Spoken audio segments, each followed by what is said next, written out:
बंगाल में चुनाव है, लेकिन सबसे ज्यादा तनाव नंदीग्राम की सीट पर है। बंगाल में सत्ता की चाबी कहे जाने वाले नंदीग्राम से खुद ममता बनर्जी चुनाव लड़ रही है और आज से नंदीग्राम में शंखनाद करने वाली है।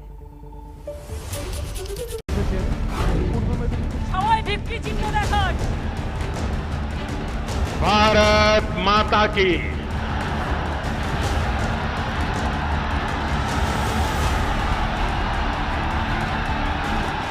को इधर भेज देने बोले, उसमें भी अमित शाह नहीं कर पाएगा, नरेंद्र मोदी नहीं कर पाएगा। नंदीग्राम से ममता दीदी को हराएंगे शुभेंदु अधिकारी जी। खेलेंगे, लड़ेंगे, जीतेंगे। आज से शुरू होगा नंदीग्राम का संग्राम, क्योंकि नंदीग्राम की रणभूमि में उतर रही हैं ममता बनर्जी। ममता ने परंपरागत भवानीपुर की सीट छोड़ बंगाल की उस सीट से लड़ने का मन बनाया है, जिसने 10 साल पहले लेफ्ट की सत्ता उखाड़ने की पटकथा लिखी थी और सत्ता का ताज ममता के सिर पहनाया था। लेकिन तब नंदीग्राम में ममता के साथ शुभेंदु अधिकारी थे। वो शुभेंदु जिनका काम और परिवार का नाम नंदीग्राम का बच्चे बच्चे की जुबान पर होता है। शुभेंदु ने अब भगवा चोला ओढ़ लिया है। शुभेंदु बीजेपी की नंदीग्राम से उम्मीदवार हैं और दीदी को हराने का प्रण ले चुके हैं। আমি নন্দীগ্রামে মমতা বন্দ্যোপাধ্যায়কে হারাবো। ভোটে যদি মাননীয়াকে হারাতে না পারি আমি রাজনীতি ছেড়ে দেব, আপনি লিখে রাখুন। लेकिन दीदी को भी नंदीग्राम में हल्के में लेने की गलती कोई नहीं कर सकता। ममता ने काफी सोच विचार कर नहले पर दहला मारा और ऐलान कर दिया कि नंदीग्राम के अग्निपथ पर जीत का रथ चलाने वाली योद्धा वही हैं, कोई और नहीं। নন্দীগ্রামে লড়ছি, আমি যখন কথা দিই কথা রাখি। আমি যাদবপুর থেকে জীবন শুরু করেছিলাম, যাদবপুরেও আমি দাঁড়িয়েছিলাম এবং যখন কেউ সেখান থেকে দাঁড়াতে চাইনি, তারপরে আমি ভবানীপুরে আমি 7 बार কন্টেস্ট করেছি, 8 बार इलेक्शने, 7 बार जीतेছি। नंदीग्राम को लेकर ममता की राजनीति आपको बताएंगे, लेकिन उससे पहले सुनिए ममता कैसे चुनाव में सीधे मोदी और केंद्र सरकार पर हमला बोल रही हैं, न कि शुभेंदु अधिकारी पर। দুই নেতা, এক মোদি বাবু আর একজন শাহ বাবু, বাংলায় এসে শুধু মিথ্যে কথা বলে। বাংলায় এলেই বলবে বাংলার মেয়েরা সুরক্ষিত নয়। আরে বাংলার মেয়েরা সুরক্ষিত না হলে রাত 10টায় ঘুরে বেড়ায়, রাত 12টায় ঘুরে বেড়ায়, ভোর 4টায় ঘুরে বেড়ায়। মোদি শাহের মডেল রাজ্য গুজরাট আর ধর্ষণের শীর্ষে আহমেদাবাদ এবং মোদি বাবুর পেয়ারের রাজ্য উত্তর প্রদেশ। दरअसल ममता सीधे तौर पर शुभेंदु अधिकारी का नाम लेने से बच रही हैं, क्योंकि बंगाल के वोटर्स में वो ये संदेश पहुंचाना चाहती हैं कि शुभेंदु उनके खिलाफ लड़ाई में कहीं है ही नहीं। वो तो बंगाल के लिए सीधे केंद्र से टकरा रही हैं। हालांकि हर बयानों में प्रधानमंत्री को निशाने पर लेने वाली ममता का नंदीग्राम प्लान भी तैयार है। आज दोपहर 3 बजे नंदीग्राम में टीएमसी के बूथ स्टार के कार्यकर्ता और पूर्वी मिदनापुर के जिला स्तर के नेताओं की बैठक करेंगी। उम्मीदवारों की लिस्ट जारी करने के बाद ये ममता का पहला नंदीग्राम दौरा है। नंदीग्राम में वोटर से सीधे संपर्क स्थापित करने के लिए ममता ने किराए का मकान भी लिया है। कल ममता हल्दिया में नामांकन भी दाखिल करेंगी। आपको बता दें कि नंदीग्राम सीट पर दूसरे चरण के दौरान 1 अप्रैल को वोटिंग होगी। एक ही नेत्री है, वो है ममता बंदोपाध्याय। वही ममता बंदोपाध्याय नंदीग्राम विधानसभा में चुनाव में और लड़ने के लिए तैयार है। हमारा एक बात है, संस्कृति में एक भाषा है ना, गजगिजने मेहरतु, उसका जो मीनिंग्स है देहो से मस्तिष्क अलग हो जाएगा, लेकिन दीदी का साथ नंदीग्राम मानुष कोई अलग नहीं हो सकता। अभी जो हमारा जो प्रधानमंत्री जो स्ट्रैटेजी से हमारा देश को आगे ले जा रहा है, हमको उसको चाहिए। भारतीय जनता पार्टी की सरकार चाहिए हमको। वैसे नंदीग्राम का वोटर आखिर शुभेंदु के साथ है या ममता के, ये जानना भी आपके लिए जरूरी है। तो सोनार बांग्ला बनाएगा, बोलो दिल्ली को तो बेच दिया, दिल्ली का लाल किला को बेच दिया, कब ताजमहल को बेच देंगे, इंडियन रेलवे को बेच दिया, बीएसएनएल को बेच दिया, कोल इंडिया को बेच दिया, डिफेंस को बेच दिया, एयर इंडिया को बेच दिया। हाय कहा खाली इंडिया का नाम बदलना है आपका नाम पे, बाकी तो यही है। शर्म लगता है, शर्म लगता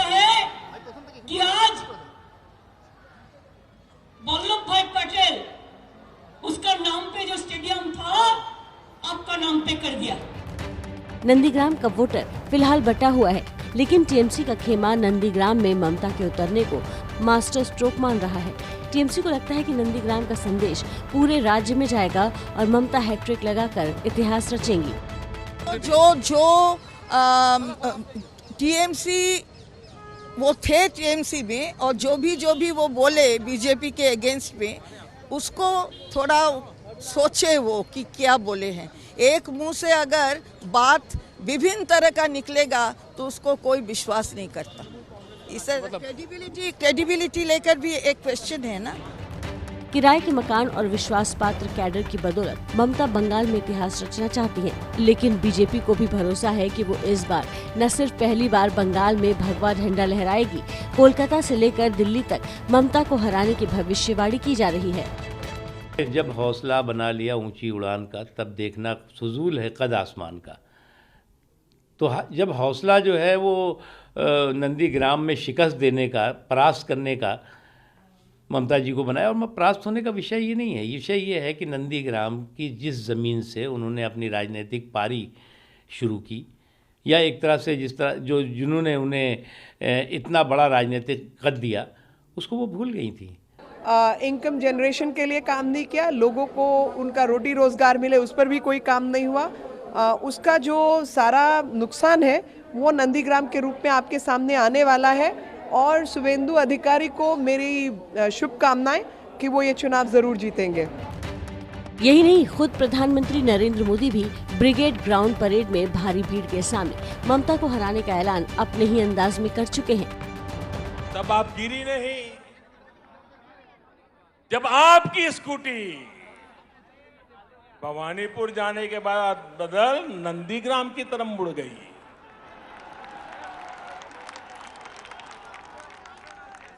अब दीदी, हम तो हर किसी का भला चाहते, हम नहीं चाहते किसी को चोट आए, लेकिन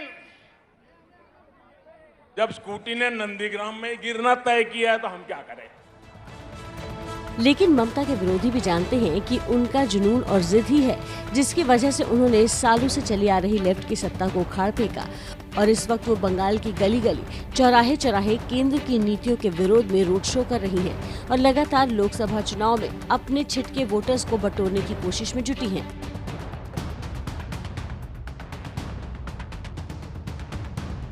आप सभी जानते हैं कि पश्चिम बंगाल में 27 मार्च को पहले दौर की वोटिंग होनी है। वोटिंग से 19 दिन पहले आपके चैनल एबीपी न्यूज ने पश्चिम बंगाल का ओपिनियन पोल किया। हमारे चैनल के लिए ओपिनियन पोल सीएनएक्स ने किया। क्या है बंगाल का मूड, क्या कहते हैं बंगाल के लोग, रिपोर्ट में जानिए। पश्चिम बंगाल में पहले चरण के चुनाव के लिए 20 दिन से भी कम का वक्त बचा है। एबीपी न्यूज के लिए सर्वे एजेंसी सीएनएक्स ने दूसरा ओपिनियन पोल किया है। पश्चिम बंगाल की 294 में से 117 सीटों पर हुए इस सर्वे में 9,360 लोगों से आमने सामने बात की गई है। सर्वे 15 से 23 फरवरी के बीच किया गया है। इसमें मार्जिन ऑफ एरर 2.5% तक है।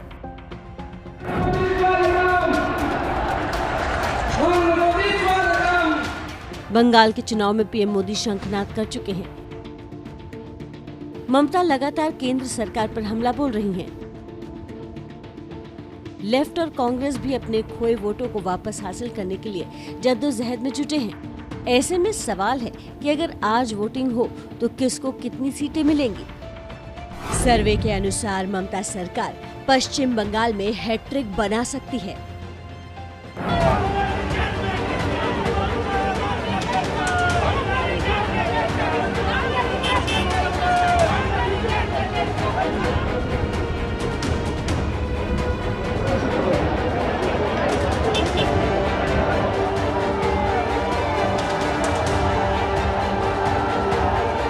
जो हमसे टकराता है और चुर हो जाता है। सर्वे में टीएमसी 154 से 164 सीटों के साथ सत्ता में वापसी करती दिख रही है, जबकि बीजेपी 102 से 112 सीटों के साथ राज्य की दूसरी सबसे बड़ी पार्टी बनती दिख रही है। लेफ्ट और कांग्रेस गठबंधन के खाते में सिर्फ 22 से 30 सीटें जाने की संभावना है, तो वहीं अन्य के खाते में 1 से 3 सीट जाती दिख रही है। अब सिलसिलेवार तरीके से समझते हैं कि रीजन में किसको कितनी सीटें मिल रही हैं। सबसे पहले बात ग्रेटर कोलकाता की, इस इलाके में कुल 35 सीटें हैं।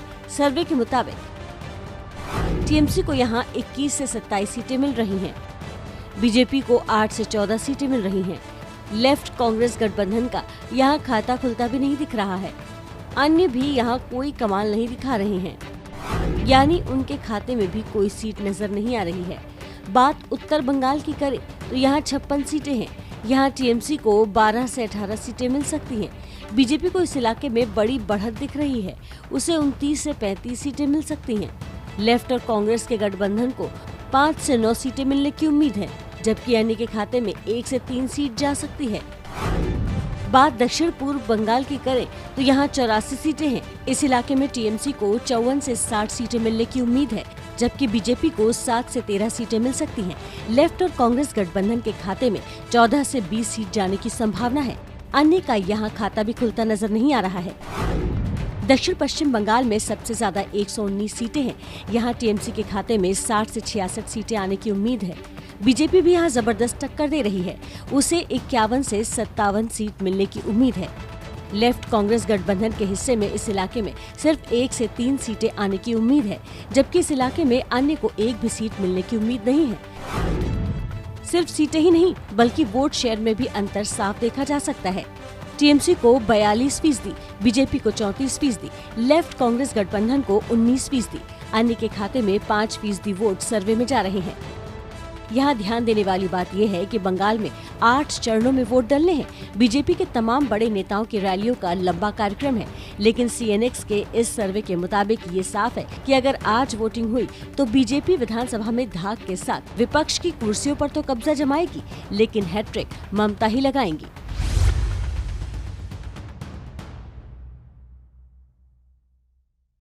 देखिए, काफी दिनों से ये कयास लगाए जा रहे थे कि सौरव गांगुली बीजेपी के लिए बल्लेबाजी करेंगे, लेकिन अब तक इसको लेकर जो सीन है वो क्लियर नहीं हुआ है। सौरव गांगुली से बात की हमारे संवाददाता कुंतल चक्रवर्ती ने। जिन पर अभी पूरे बंगाल, पूरे देश की नज़र है, वो है सौरव गांगुली। खुद हंस रहे हैं क्योंकि अगले कुछ दिनों में क्या करेंगे, दादा क्या करेंगे अगले, मैं नहीं पूरे देश जानना चाहता। मेरे पास कोई आंसर नहीं है, I don't have an answer. बोलो। तो क्रिकेट की नज़रिए से देखा जाए तो क्या प्लान है? भारत इतनी एक बड़ी सीरीज पर जीत हासिल किया, क्या आप अहमदाबाद जा रहे हैं? अहमदाबाद जा रहा हूँ नेक्स्ट 3 दिन में, पहला T20 मैच के लिए। तो बंगाली यहाँ 9 से 5 बजे ऑफिस करना पसंद करते हैं। अभी देखिए 7:22 है, आप ऑफिस में हैं, फिट है, अच्छा लग रहा है। आप सुबह से खड़े हैं। मैं तो आपके लिए खड़ा हूँ। नहीं, बिल्कुल fit and absolutely god's grace touchwood everything is fine. तो एक आखिरी सवाल, हम लोग मतलब क्रिकेट में देखा है 325 रन चेस करते हुए आप इतना रन्स बनाए, इतना लंबे स्कोर चेस किया है। यहाँ तो लोग ये जानना चाहते हैं कि 160-65 का चेस होगा, 294 का चेस होगा, तो क्या होगा? ये पता नहीं, ये लोग ही बोलेंगे। Thank you. हमसे बात करने के लिए बहुत बहुत धन्यवाद सौरव गांगुली। क्या 294 रनों का चेस होगा, क्या 160-65 का भी चेस होगा जो बीजेपी जानना चाहती है? ये तो समय ही बताएगा, लोग ही बताएंगे, यही कह रहे हैं सौरव गांगुली। तो हमारे सहयोगी कुंतल के बाउंसर से बचते दिखे दादा, सवाल यह है क्या बीजेपी के लिए बल्लेबाजी करेंगे? और इस वक्त एक बड़ी खबर आपको बता दें जो दिल्ली से आ रही है। दिल्ली पुलिस ने हरियाणा बॉर्डर पर 3 हथियार सप्लायर को गिरफ्तार किया है, जो कि स्कूल बैग में 7 देसी पिस्टल सप्लाई करने आए थे। ये लोग मेवत से दिल्ली आए थे। स्पेशल स्टाफ ने इन्हें गिरफ्तार कर लिया है। बताया जा रहा है ये मेवाड़ से दिल्ली आए थे, स्पेशल स्टाफ ने इन्हें गिरफ्तार कर लिया है। बताया जा रहा है कि ये लोग मेवाती गिरोहों से हथियार पहुंचाने आए थे, लेकिन इनकी चालाकी नहीं चल पाई, ये पुलिस के हत्थे चढ़ गए।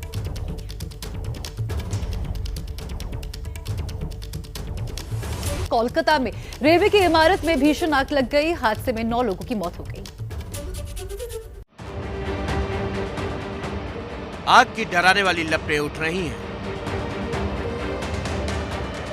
नीचे फायर ब्रिगेड की टीम राहत में जुटी है। तस्वीरें कोलकाता के कोयला घाट में मौजूद स्ट्रैंड रोड की हैं, जहां कल शाम 13वीं मंजिल पर भीषण आग लग गई।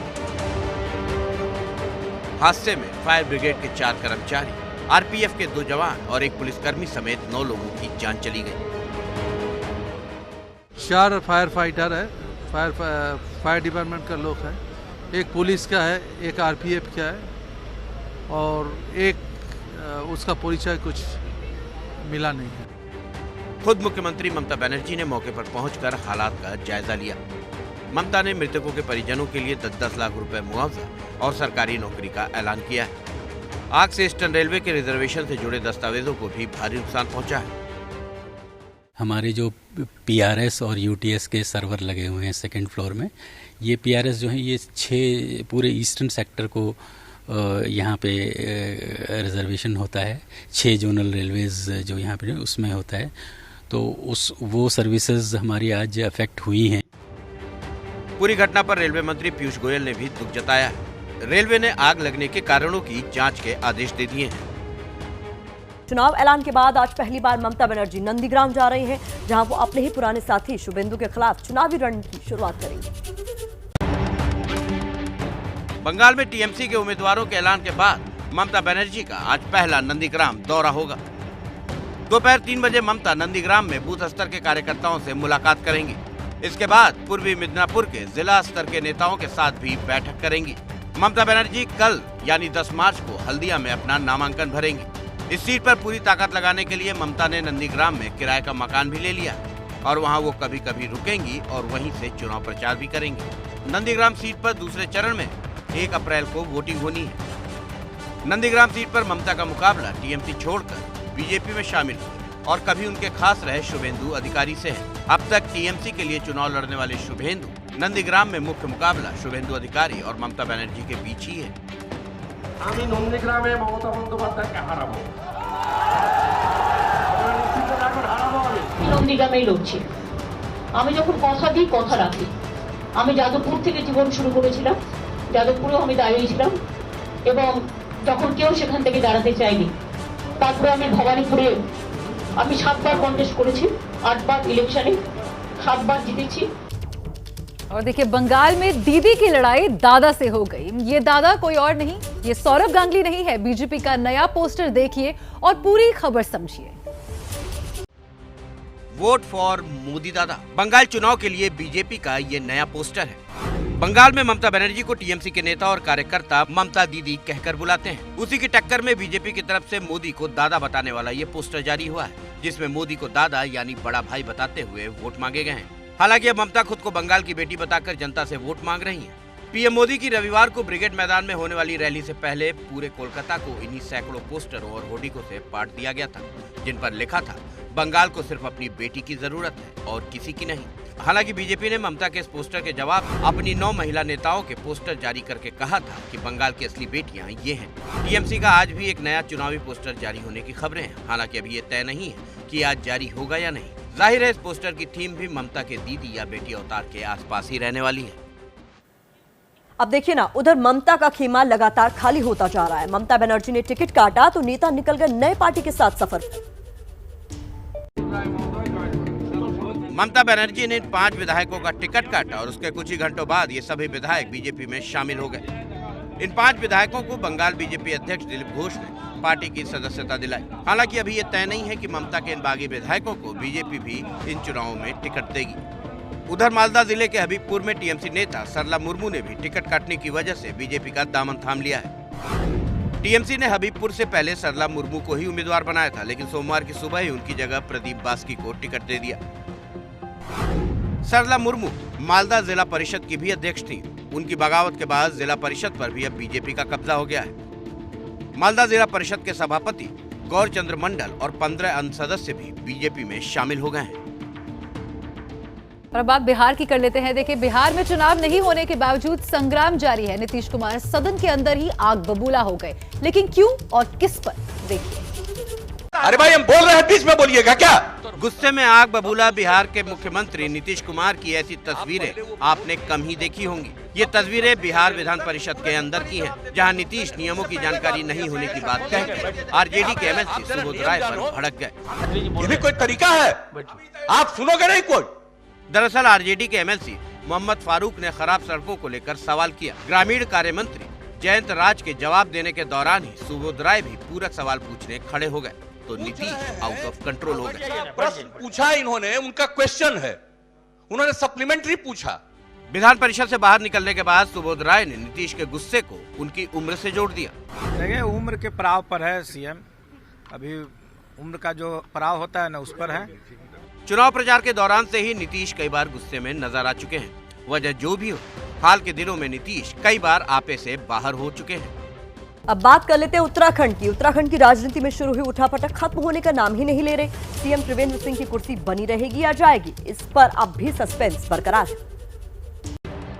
ये तस्वीरें उत्तराखंड की सियासत में आए भूचाल की गवाही दे रही हैं, जहां दिल्ली पहुंचते उत्तराखंड के सीएम त्रिवेंद्र सिंह रावत कर राजनीतिक गुरुओं तक सबसे मुलाकात करने पहुंचे। इन तस्वीरों ने हलचल बढ़ाई तो सीएम त्रिवेंद्र सिंह रावत के समर्थक और उत्तराखंड सरकार के प्रवक्ता मुन्ना सिंह चौहान ने कह दिया, ऑल इज वेल। माननीय मुख्यमंत्री जी और माननीय मुख्यमंत्री जी के कामकाज को लेकर के और किसी भी प्रकार की नाराजगी भारतीय जनता पार्टी के विधायकों में या भारतीय जनता पार्टी के कार्यकर्ताओं में कभी नहीं रही। लेकिन मुन्ना सिंह चौहान से जब त्रिवेंद्र सिंह रावत के सीएम बने रहने पर सवाल पूछा गया तो जवाब देते नहीं बना। मुख्यमंत्री यही रहेंगे? भारतीय जनता पार्टी के मुख्यमंत्री अभी जब मैं आपसे बात कर रहा हूं, अभी भी मजबूती के साथ त्रिवेंद्र सिंह रावत जी हैं। आगे रहेंगे और आगे रहेंगे क्या? आगे रहेंगे मुन्ना जी। इन सब चीजों का सवाल जवाब देने के लिए मैं अधिकृत नहीं हूं। अटकलें थी कि सीएम रावत ने शक्ति प्रदर्शन के लिए देहरादून में विधायक दल की बैठक बुलाई। मुन्ना सिंह ने साफ कर दिया कि बैठक तो बुलाई है, पर यह आधिकारिक नहीं है। विधायक दल की कोई औपचारिक बैठक नहीं बुलाई गई है, ये मैं ऑन रिकॉर्ड कह रहा हूँ। अनौपचारिक तो पॉलिटिकल लोग जहाँ 4 बैठते हैं वहाँ 10 लोग उनको मिलने वाले आ ही जाते हैं। मतलब ताकत को तौलना तो है, लेकिन आधिकारिक तौर पर नहीं। अब विधायकों की बैठक से रावत कितने मजबूत होकर निकलते हैं ये तो वक्त बताएगा, लेकिन इतना तय है कि रावत सरकार का संकट अभी टाला नहीं है। कि पेट्रोल डीजल के बढ़े हुए दाम से जनता परेशान है, लेकिन ये परेशानी का भंवर अभी थमने वाला नहीं है। क्यों? देखिए रिपोर्ट।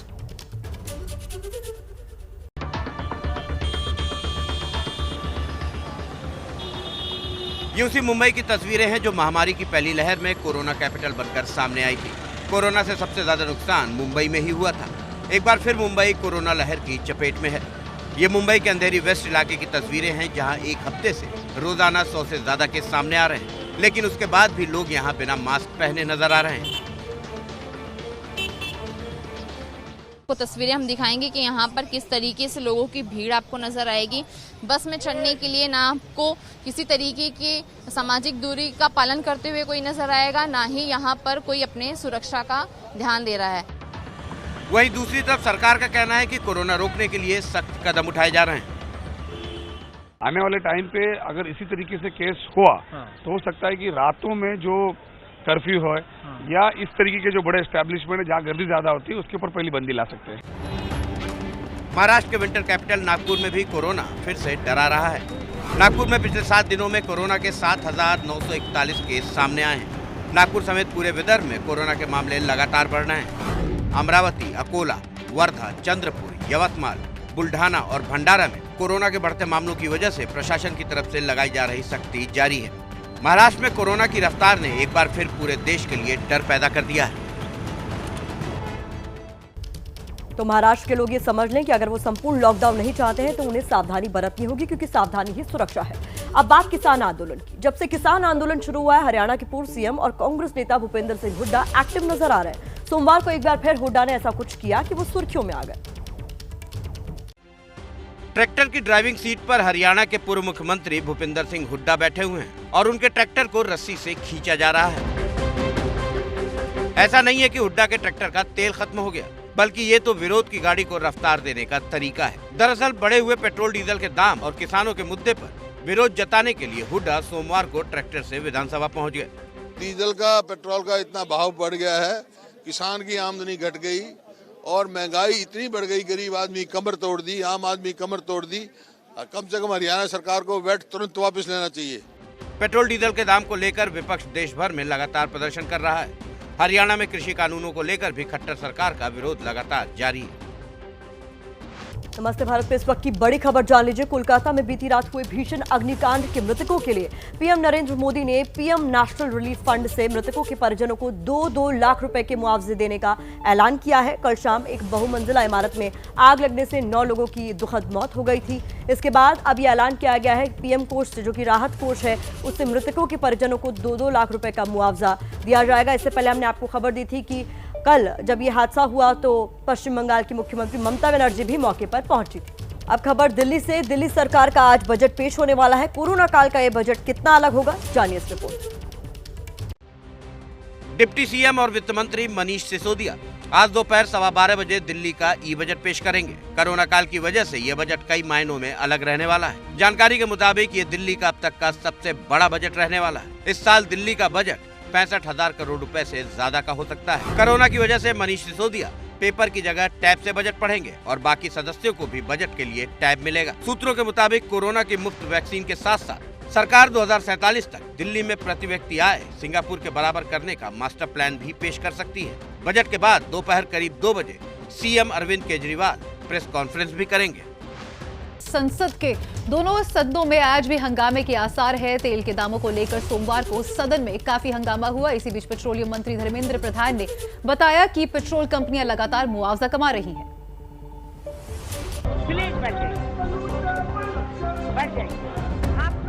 महंगाई के हथियार से विपक्ष सरकार पर लगातार निशाना बना रही है। आज भी सदन में स्थिति में ज्यादा बदलाव की उम्मीद नहीं है। सोमवार को राज्यसभा में विपक्ष ने सरकार को महंगाई के कटघरे में खड़ा किया था।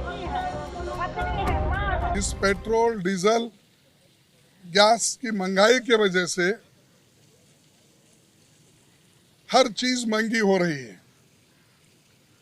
खाने पीने की चीज भी लो, चाहे जितने भी आवश्यक वस्तुएं हैं उनके भी प्राइसेस आज दिन ब दिन बढ़ रहे हैं। इस बीच ये भी सामने आया कि तेल की महंगाई से जहां एक तरफ आम लोगों का सुख चैन लूट रहा है, तो वहीं दूसरी तरफ तेल कंपनियों की तिजोरियां लगातार भर रही हैं। पेट्रोलियम मंत्री धर्मेंद्र प्रधान ने लोकसभा में एक लिखित जवाब में बताया है कि तेल कंपनियां पिछले 3 साल से मुनाफा कमा रही हैं, जबकि केंद्र सरकार ने 2018-19 में 2,35,000 करोड़ रुपए और 2019-20 में 1,97,000 करोड़ रुपए एक्साइज टैक्स के तौर पर कमाए, जबकि इस साल 2020-21 में अप्रैल से जनवरी के दौरान ही 3,01,000 करोड़ रुपए का एक्साइज टैक्स सरकार को मिल चुका है। आंकड़े बताते हैं कि सरकार ने तो पिछले सालों में हुई कमाई का रिकॉर्ड भी इस साल तोड़ दिया है। खबर महाराष्ट्र से है। मुकेश अंबानी के घर के बाहर विस्फोटकों से भरी कार मिलने के मामले की जांच एनआईए करेगी। महाराष्ट्र सरकार ने इस पर सवाल उठाए। उद्योगपति मुकेश अंबानी के घर के बाहर कार में विस्फोटक मिलने के मामले में नया मोड़ तब आया जब सोमवार को केंद्रीय गृह मंत्रालय ने जांच की जिम्मेदारी एनआईए को सौंप दी। केंद्र के इस कदम पर महाराष्ट्र सरकार ने सवाल उठाए हैं। त्या महाराष्ट्राला बदनाम करण्याचं कारस्थान महाराष्ट्रातला विरोधी पक्ष करतो आहे, केंद्राच्या अखत्यारीत आहे। मग एवढं जर का केंद्राच्या अखत्यारीत असेल, मग तुमचा जो प्रश्न आहे इंधन दरवाढीचा, तो सुद्धा त्यांच्या पदरात टाका ना धोंडा। उद्धव ने विपक्ष पे सवाल उठाया तो गृह मंत्री अनिल देशमुख ने एनआईए पर ही सवाल खड़े कर दिए।